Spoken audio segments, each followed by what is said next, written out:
Hello guys, Eisenheim here. Okay, so this is the next day after the harsh weather we had in San Francisco. Okay, um, I think I'm using the same old fork of mine, DEV-C3 NLP, which is based on Sunnypilot DEV-C3 from last year, 10/31/2023. So that was center mounted, low mount, center mounted, but albeit it's low mounted. So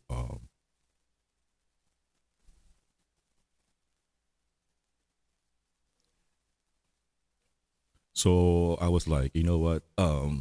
Let me give my side mount another shot. Since it's a nice weather today, let me give it a nice shot. So it's not windy and everything. So so I gave it a shot, and here's the video. So so this is my DEV-C3 NLP on an old fork. Um, you can tell a good drive just by the MPC. You know, that's the green thing in the middle that gives you the path and the two guidelines on both sides. Okay, and the white thing. If it's tracing, okay, if it's tracing the lines flu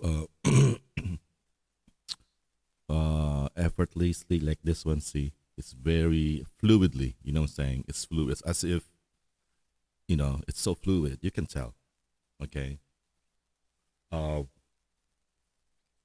that means it's a good drive. Okay, your feeling is a good drive. Okay. Um so this is laneless, and my camera offset is plus 12 and plus 6 on the path offset. So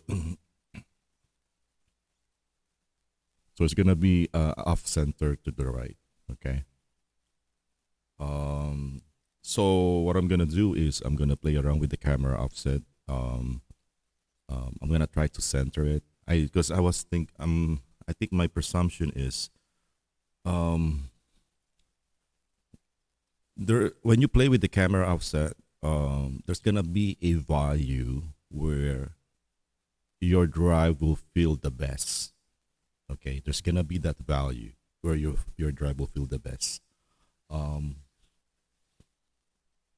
I know for a fact that if you put too much camera offset, like 16 or 20, um, it might feel different.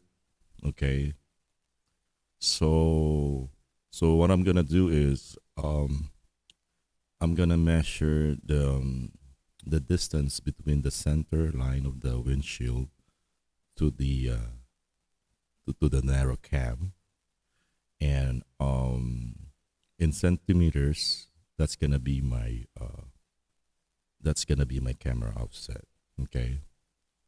um if it's beyond 12, I'm not gonna change it beyond 12. So so I'm just gonna play with it, I guess. But it's still this one, the plus 12 camera offset still gives me the best. I mean, it's not that it's really good, as you can see on the video. Um, with this fork, there's no hugging, obviously, because you can place your car, you know, not anywhere inside the lane. It's either center, off center to the left, or off center to the right. Okay. Um, you could do extreme, as I say, but the thing is, you can max it out plus 20 or minus 20, but you will get weird what you call this one, result. Okay. Actually, it really depends on your local route. So my suggestion is, if you're gonna play with the camera offset, is just use conservative values. Probably be +6 or plus. So the max is +12. Okay, go from there, and then you play with it. Okay, until you get that feeling that your car is planted and everything. You will get that feeling once you play with the offset. You will get that feeling. So my plan here is, I'm gonna drive from 12 and then start going down. Okay, and then get that feeling. Okay, so and it's live. You can do it. But the thing is, it's way down there though. So I highly suggest do it when you're off road. Okay. So like for example, if I'm gonna test today, what I'm gonna do is, since I'm on pat I'm on +12, I'm gonna do +10 for the camera offset, and then +5 on the pad offset. I do 2-to-1 ratio on the offsets. I don't know I don't know why, but I just do it. It feels, if it's a placebo or something, but it gives me what I want. It gives me the result. Okay, here's a curve coming out. Okay, so the important thing with the side mount, as what I was saying, is make sure the lane that you are in is inside the lane. It's inside the UI. So here's a deep curve here, left curve. Um, oop, um, it's the Sunnypilot. The only bug, one of the bugs for this fork is I keep missing random segments. Okay, it does not record everything. Okay, so that's why you jump. That's the only thing. So I don't. It's a bug. So there's nothing we can do about it. But anyway, so here's changing lane is so smooth. Okay, FYI. Okay, this segment of this is off Berkeley I-80. So this is a flat road. Okay. So as you can see, it's really off center to the right. So this is +12. Okay. So I'm gonna try to say, I'm gonna do +10 next time. Okay. Um, keep in mind. Okay. Keep in mind, whenever you're testing, um, don't forget about the wind as a factor. Okay. Don't forget if it's windy or something. Use that, as a factor to your testing. Okay. In a perfect scenario, this like this at night, everything's clear. No wind or nothing. This is the perfect scenario. And as you can see, it's really tracing the freeway lines beautifully. Okay. It's all about the tracing.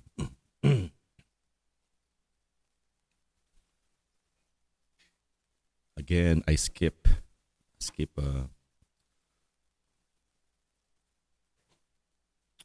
Here's the right curve.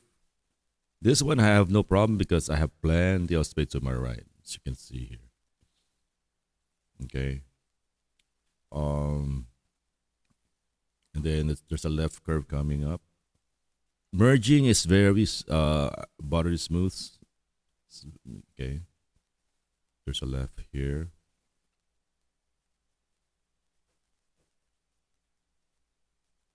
Okay. And he's gonna. So it's tracing the line. Okay. Solid lines. Okay. It's solid lines. So what that means? That means the model has no problem with this view of the road. Okay. with this view of the road, the model has no problem because the two left guidelines, that's your key. If it's solid, it will become thinner. If it's what you call this, if it's not sure.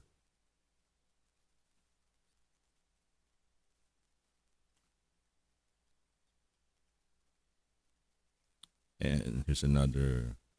This is right curve here. One of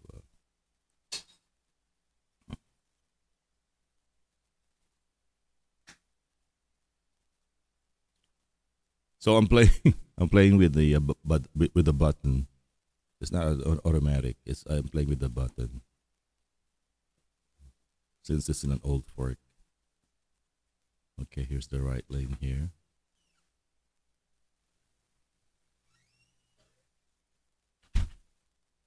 I have to hold the wheel. I think there's a car beside me. I think. Okay. Anytime you feel, you feel weird, just hold the wheel. You know what I'm saying? Just to get it over with. Okay, here's a left curve here. Again, see? The very tip of the thing, see? It's inside the UI. Okay. So that's the key.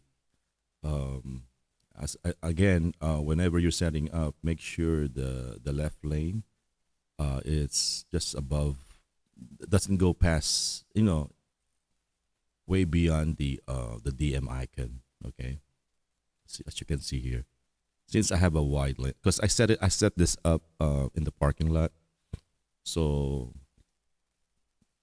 it was touching the DM icon when I set up in the parking lot, but obviously the freeway lanes are wider, so it's on top of it's over the DM icon.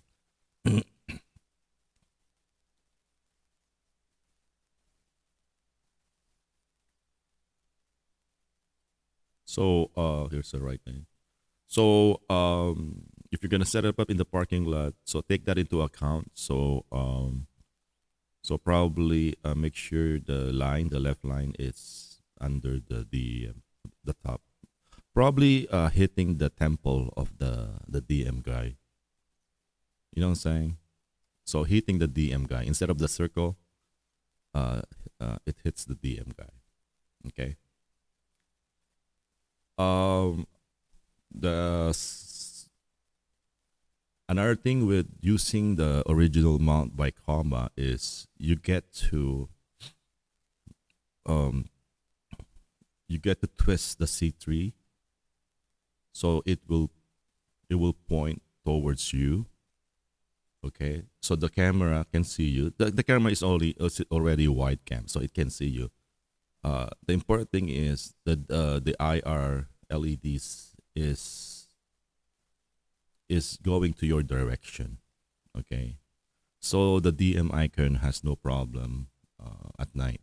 Okay, so as you can see here, it's working. Um,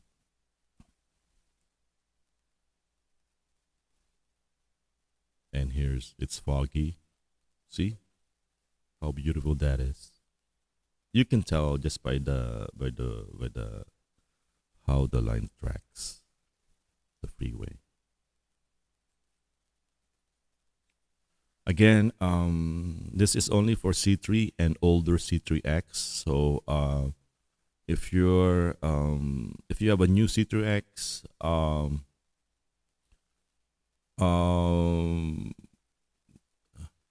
it's not for you because it's using an old Agnos 8.1. But because worst come to worst, if you load this one, it might not work, and you might not be able to go back to the current Agnos, and you have no choice but you have no choice but to reflash. Okay. Yeah, I wish I have a new C3X so I could test this. So there you go.